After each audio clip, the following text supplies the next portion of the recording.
तो दोस्तों आज का जो हमारा टॉपिक रहने वाला है वो है सपोर्ट एंड रेजिस्टेंस। दोस्तों ये one of the most important topic, one of the most important concept है आज के टाइम पे शेयर मार्केट के अंदर। हमें हमारी लर्निंग को ज़्यादा कॉम्प्लेक्स नहीं करना दोस्तों। जैसे कि हम जिम जाते हैं, हमें ट्रेनर बोलता है कि 70% आपकी डाइट है, 30% आपका वर्कआउट है। वैसे शेयर मार्केट के अंदर है 70% आपकी साइकोलॉजी है, 30% आपकी लर्निंग है। अब दोस्तों आप किसी भी फील्ड में जाओ, लर्निंग के लिए इतना एनलार्ज कंटेंट आज के टाइम पे, आप सारा कंटेंट कंज्यूम कर ही नहीं सकते। आप किसी भी फील्ड में लर्निंग करने जाओ, सारी चीज़ें कम्प्लीटली सीख नहीं सकते। वैसे ही शेयर मार्केट है, आप सारी चीज़ें कम्प्लीटली सीख नहीं सकते। तो जो मैं मेरे चैनल के थ्रू आपको बस जो बेसिक चीज़ है जिनके ऊपर आपका फोकस ज़रूर रहना चाहिए, वही समझाना चाह रहा हूँ। दोस्तों मेरा फोकस शुरू से अपना कंटेंट इम्प्रूव करने पे है, ना कि अपनी प्रेजेंटेशन इम्प्रूव करने पे। आप मेरे कंटेंट पे ध्यान दीजिएगा, आप मेरी प्रेजेंटेशन पे ध्यान मत दीजिएगा। तो दोस्तों आज हम बात करने वाले हैं सपोर्ट एंड रेजिस्टेंस के बारे में, जो कि most important and basic concept है शेयर मार्केट के अंदर। और इस चीज़ को आपको खुद से सीखना है और अपने चार्ट्स के थ्रू फील करना है कि कहाँ पर सपोर्ट बन रहा है, कहाँ पर रेजिस्टेंस बन रहा है। तो दोस्तों मान लीजिए एक सिचुएशन मान के चलते हैं हम, निफ्टी के थ्रू मैं आपको एक्सप्लेन करता हूँ। मान लीजिए आज के टाइम पे निफ्टी है, हाइपोथेटिकल सिचुएशन है। मान लीजिए निफ्टी 25,000 के ऊपर ट्रेड कर रहा है। वहां से सपोज करते हैं कुछ भी सिचुएशन ऐसी चल रही है, मार्केट की सेंटिमेंट ऐसा चल रहा है कि निफ्टी गिरना चाहिए 1500 पॉइंट, और मान लेते हैं कि निफ्टी को 24,000 के ऊपर आना है, 24,000 लेवल के ऊपर। अभी निफ्टी है 25,000 के ऊपर और वहां से गिर के निफ्टी को 24,000 के ऊपर आना है। तो दोस्तों ऐसा तो नहीं है कि ना निफ्टी एक ही दिन में आ जाएगा, एक ही सेकंड में आ जाएगा, एक ही मिनट में आ जाएगा, एक ही घंटे में आ जाएगा, ऐसा तो नहीं है। दोस्तों होगा क्या ना, निफ्टी थोड़ा सा फॉल करेगा, यहाँ तक फॉल करेगा। मान लीजिए एक लेवल है, ये भी एक हाइपोथेटिकल लेवल मान लेता है कि सपोज ये 24,600 का लेवल है और ये 24,400 का लेवल है, ठीक है। तो दोस्तों होगा क्या ना कि निफ्टी थोड़ा सा गिरेगा, 400-500 पॉइंट गिरेगा, थोड़ा बाउंस करेगा, फिर वापस 100-200 पॉइंट करेगा, फिर बाउंस करेगा, फिर गिरेगा, फिर बाउंस करेगा, फिर फाइनली एक वो गिरेगा, फिर फाइनली एक अच्छा मूव देगा। दोस्तों जो ये लेवल है ना कि यहीं आके क्यों निफ्टी बाउंस कर रहा है बार बार, या यहीं आके निफ्टी बार बार क्यों रिजेक्शन ले रहा है, ये चीज as a support and resistance set करता है। दोस्तों यहीं आके जहाँ से बाउंस कर रहा है ये हमारे लिए सपोर्ट है, जहाँ पर बार बार आके रिजेक्शन ले रहा है ये हमारे लिए रेजिस्टेंस है। दोस्तों इसको इजीली अपने चार्ट पे आइडेंटिफाई करने का भी मैं आपको एक हैक देता हूँ।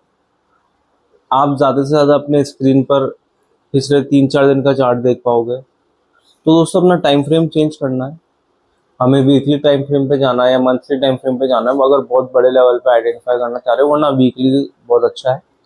आप वीकली टाइम फ्रेम पे जाइए, चार्ट को एनालाइज करिए, कहाँ से बार बार बाउंस मिल रहा है, कहाँ से बार बार रिजेक्शन मिल रहा है। वहाँ एक सिंपल से एक ट्रेंड लाइन ड्रॉ कर दीजिए, स्ट्रेट लाइन ड्रॉ करनी है, उसको ड्रॉ कीजिए और उसको फॉलो कीजिए। तो दोस्तों आज के टाइम पे पता है क्या है, मार्केट के अंदर 7,500 से ज़्यादा कंपनीज लिस्टेड हैं, और नई नई करते हुए भी हज़ारों में इंडिकेटर्स भी हमारे मार्केट में आज अवेलेबल है। तो आप कहीं ना कहीं किसी भी रैंडम इंडिकेटर को पिक करोगे, किसी भी रैंडम कंपनी के चार्ट पर जाकर लगाओगे, तो बहुत हाई चांसेस है कि वो एक अच्छा रिजल्ट देगा। बट दोस्तों ये आइडियल सिचुएशन नहीं है, हर चार्ट पे हर इंडिकेटर के थ्रू हम नहीं कर सकते। तो ये जो बहुत मेन बेसिक कॉन्सेप्ट है और बहुत इंपॉर्टेंट कॉन्सेप्ट है वो है सपोर्ट रेजिस्टेंस। हमें इसके ऊपर कमांड करनी है। जैसा कि मैं पहले मेंशन कर चुका हूँ, जिम वाला एग्जांपल, कि भाई 70% आपकी डाइट है, 30% आपका वर्कआउट है। वैसे ही 30% आपकी टेक्निकल से आपकी जो भी नॉलेज है मार्केट को लेकर, और 70% आपकी साइकोलॉजी है। दोस्तों जब तक आप अपनी साइकोलॉजी पे काम नहीं करोगे आप कुछ भी नहीं कर पाओगे, कितना भी आप सीख लो किसी भी चीज़ के बारे में। बट मार्केट के साथ ये है केस कि आप अपनी साइकोलॉजी के ऊपर साथ साथ काम कीजिए, और ज़्यादा काम साइकोलॉजी के ऊपर कीजिए। तो वैसे केस मान लेते तो निफ्टी कहीं यहाँ पर है सपोज, इसको हटा देता हूँ मैं।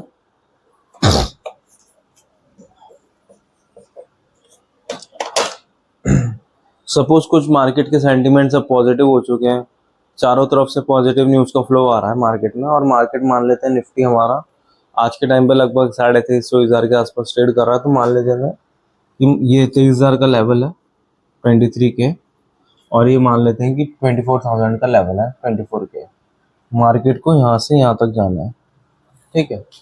तो ऐसा तो हो नहीं सकता कि मार्केट एक ही दिन में चला जाएगा, जैसे अभी चल ही रहा था मार्केट में, वॉर को लेके सारा सीन चल ही रहा था। अच्छा एक अनाउंसमेंट आया सीज फायर को लेके और मार्केट ने एक अच्छा मूवमेंट दिया, मार्केट गैप अप ओपन हुआ 300 350 पॉइंट, 1-1.5% ऊपर हुआ। तो दोस्तों आप देख रहे हो ना, 300 350 पॉइंट ऊपर हुआ, ऐसा तो नहीं है ना कि 1000 पॉइंट ऊपर हो गया। मान लीजिए मार्केट यहाँ पे ट्रेड कर रहा था समवेयर 23,000 के आसपास, तो ऐसा तो नहीं है ना कि एकदम प्लस 1000 पॉइंट ओपन हो गया और सीधा यहाँ पहुंच गया, ऐसा तो कुछ भी नहीं हुआ ना। तो दोस्तों ये जो बीच की रेंज है ना,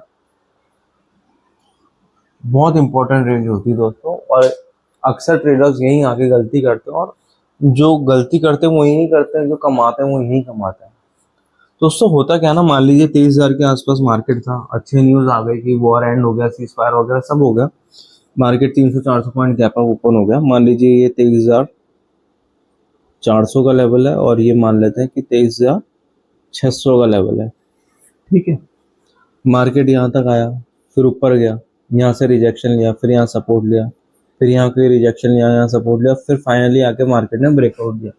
तो ये सारी चीज़ें एक दिन में होने वाली नहीं है, ना एक घंटे में होने वाली है, ना 1 मिनट में होने वाली है। दोस्तों मार्केट बहुत बड़ी चीज़ है, हम मार्केट में रिटेल इन्वेस्टर्स हैं, रिटेल ट्रेडर्स हैं, हम ना FIIs हैं ना हम DIIs हैं। अगर आप किसी दिन जाके चेक करोगे ना, या डेली चेक किया करो FIIs DIIs का डेटा, उनकी बाइंग होती है हज़ारों करोड़ों में। तो दोस्तों हम तो यहाँ लाख रुपए 10 लाख रुपए लेके भी बैठ जाए तो हम शायद उनके सामने कुछ भी नहीं है, बट दैट डजेंट मैटर। जब तक हमारे टेक्निकल स्ट्रॉन्ग है, हमारी अंडरस्टैंडिंग स्ट्रॉन्ग है, हमारी साइकोलॉजी स्ट्रॉन्ग है, तो हम उनके साथ कम्पीट कर सकते हैं, नथिंग बिग बच जाए। तो दोस्तों ये चीज़ मैं आपको समझा रहा हूँ, मार्केट अगर 23,000 के लेवल पे था, अच्छी न्यूज़ आ गई, मार्केट को ऊपर ही जाना था, मार्केट ने यहीं आके रिजेक्शन क्यों लिया, यहीं आके रेजिस्टेंस क्यों बनाया, और यहीं आके वापस सपोर्ट क्यों बनाया। तो दोस्तों जैसा कि मैंने आपको बताया, आप लंबे टाइम फ्रेम पे जाइए, टेक्निकल्स अपने ट्रेंड लाइन वगैरह सब ड्रॉ कीजिए, आपको पता चलेगा कहाँ से बाइंग हो रही है, कहाँ से सेलिंग हो रही है, कहाँ पे बायर्स स्टार्ट हो रहे हैं बाइंग करना, कहाँ पे सेलर्स स्टार्ट हो रहे हैं सेलिंग करना। बेसिकली कहाँ डिमांड जोन बन रहा है, डिमांड मतलब कहाँ ज़्यादा बाइंग हो रही है, कहाँ ज़्यादा सपोर्ट बन रहा है। सेलिंग मतलब कहाँ सेलिंग जोन बन रहा है, डिमांड एंड सप्लाई जोन मतलब जहाँ कहाँ ज़्यादा सप्लाई हो रही है, कहाँ रेजिस्टेंस बन रहा है। तो ये चीज़ आप आइडेंटिफाई करोगे लंबे टाइम फ्रेम पे। तो दोस्तों ये बहुत एक इम्पॉर्टेंट कॉन्सेप्ट है, आप इसको अपने चार्ट में लगाइएगा। कुछ ट्रेड नहीं भी कर रहे तो डेली बेसिस पे देखिएगा ज़रूर, क्योंकि अगर इस पर आप कमांड कर लोगे ना, तो ज़्यादा चीज़ें आपको सीखने की ज़रूरत पड़ेगी नहीं, अपनी साइकोलॉजी इंप्रूव करने की ज़रूरत पड़ेगी। तो दोस्तों बात क्या है ना कि हर जगह पर हर फील्ड में सीखने के लिए हज़ारों लाखों चीज़ें हैं, बट क्या मोस्ट इम्पॉर्टेंट चीज़ है जिन पे हमारा फोकस रहना चाहिए, वो मस्ट है। तो दोस्तों one of the most important, one of the most basic concept है, one of the most important, one of the most basic topic है सपोर्ट रेजिस्टेंस। मैं तो कहूँगा आप इसके बारे में जहाँ से जितनी भी नॉलेज ले सकते ना, ज़रूर लीजिएगा, और लेने के बाद उसको एक बार खुद से आइडेंटिफाई करने की कोशिश कीजिएगा, अपना खुद का चार्ट लगाइएगा, खुद से एक बार सपोर्ट रेजिस्टेंस आइडेंटिफाई करने की कोशिश ज़रूर कीजिएगा। क्योंकि दोस्तों जब तक आप ये नहीं सीखोगे ना, तब तक मुझे नहीं लगता आप ट्रेडिंग में ज़्यादा आगे बढ़ पाओगे। ये one of the most important, one of the most basic concept है। मैं 10 बार हाईलाइट करने में भी मुझे कोई दिक्कत नहीं है, लेकिन मैं चाहता हूँ कि आप इस चीज़ के ऊपर अच्छे से कमांड करें।